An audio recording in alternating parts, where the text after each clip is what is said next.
If you're watching this video, it means I put these in your program, and for that I apologize in advance, okay? These are heel elevated cannonball split squats. There's a fucking tongue twister for you.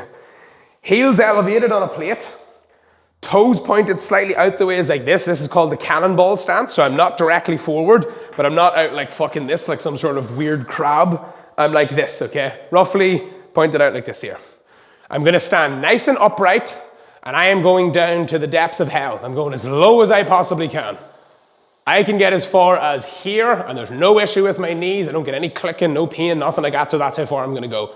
And I come up nice and slow, okay?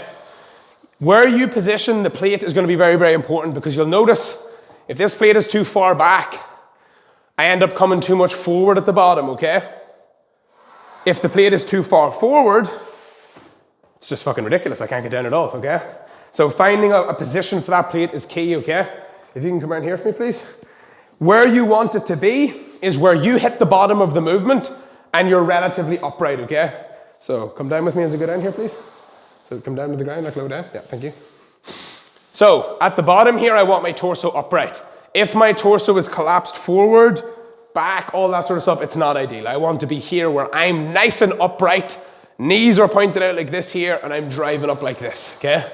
Through the heel. The key for this is no lockout. I do not lock my legs at the top. I start with a slightly bent knee like this. Down. We pause, back up nice and slow. Fuck me, these hurt. And there's no weight on this at all, just like that. And those are heel elevated cannonball split squats.